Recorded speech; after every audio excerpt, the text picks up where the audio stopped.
and we're live. Ren's point of view, reactions. This clip, again, we're staying with the mystical, talk of giants. Like, from the beginning of time, people talked about giants, but it's like a modern day interpretation or witness of a giant nowadays. Let's see what you make of it. The funny thing, I know very little about you, but you mentioned something about a giant. You want to start there? Yeah, we were briefly talking about the Kandahar giant incident. So this is an incident that's pretty well known on the internet now. And it was actually my friend Steve Quayle who broke this story originally. And I worked with Steve in Montana for a while. And he and I, when we were doing our series of documentaries, we brought in a gentleman who was active duty pilot he was an active duty pilot in the Air Force, and he was a C-130 pilot. And he told us a wild story. And this story, we broke the story Steve interviewed him on Coast to Coast AM, and then we featured the story in our documentary film. And this was years ago, maybe 8 years ago. And then the story just went wild all over the internet. And it's known as the Kandahar Giant.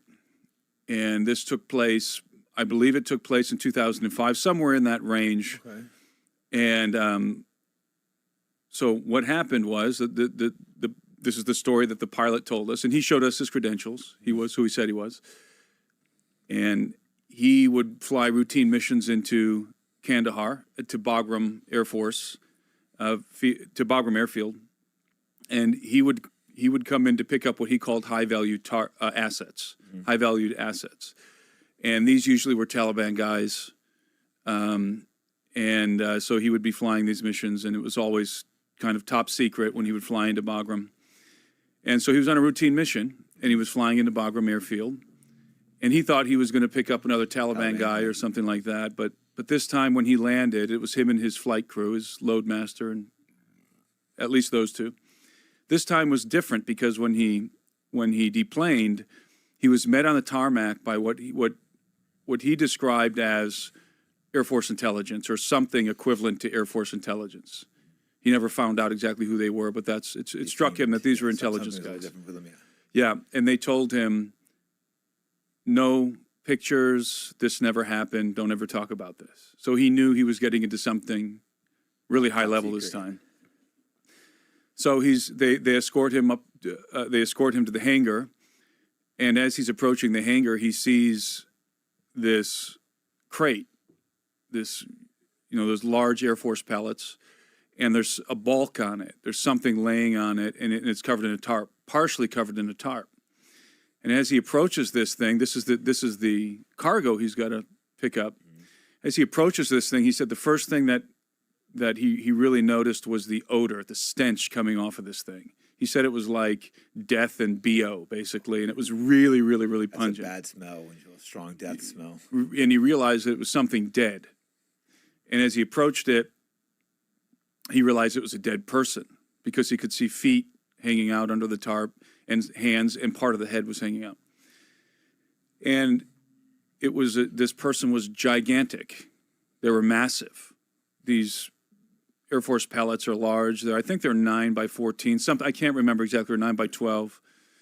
And this guy was in the fetal position, and his feet and hands and head were hanging out under the tarp. And how long was it? It was 9 or 12 feet long. I think it's like 9 by 12. I don't remember exactly how large. So that's too big to be what would be a.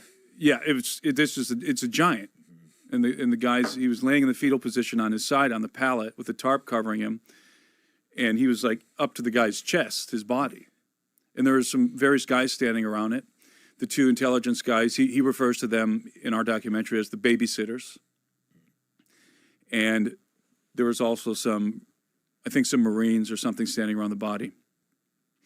And he asked them, what happened? Where did this guy come from? Because obviously he's kind of in shock. It's a giant. Yeah, I'd be a little in shock. Yeah, so this guy right away you could tell because of the size of the pallet that this guy is 10 feet tall, somewhere in that range.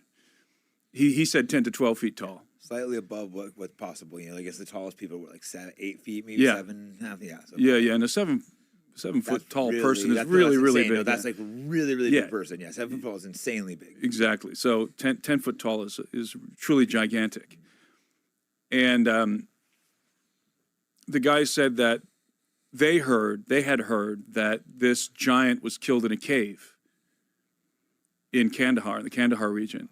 That there was a team that went in and they were out scouting for something, and they encountered this giant in a cave, and he killed them. Oh shit!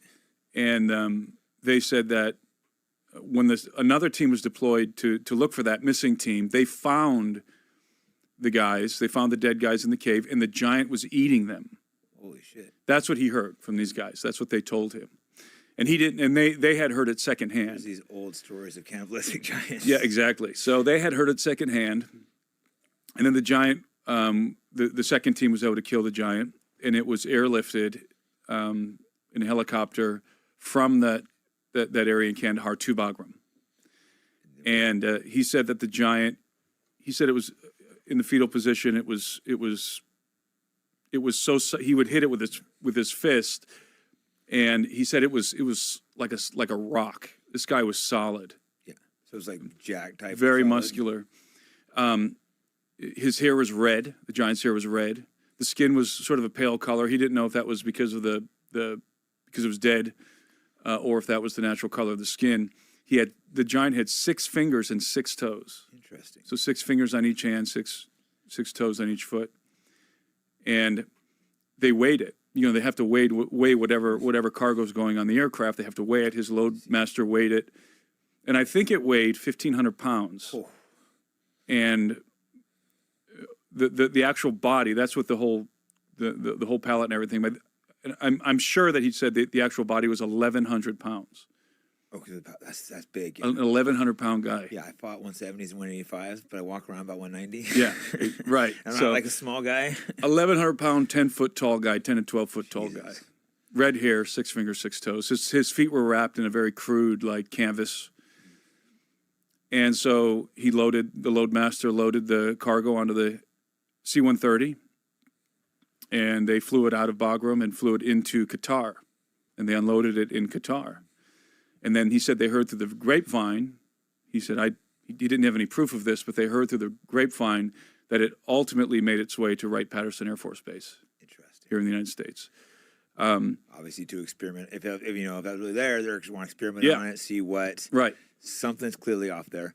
But there's been so many stories of giants throughout history, all the bones found in America. That's right. All these different tales. Like, I haven't done a lot of research in this, but I do. When you start seeing the same thing over and over in all these different places, it gets a little unusual. Explorers spotting giants. Exactly right. Yeah. So every major ancient culture, every primary ancient culture, like the Egyptians and the various Mesopotamian cultures and the ancient Greeks and so forth, they all had legends of giants. Yeah, that's a fact.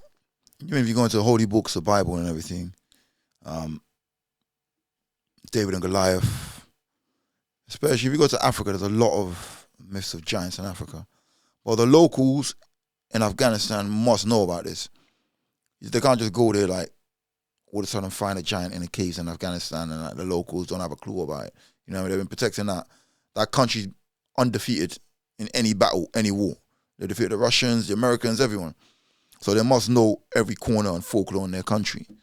It'd be good somebody go there, speak to them, and see what if they found a giant, if that is a thing. You know what I mean?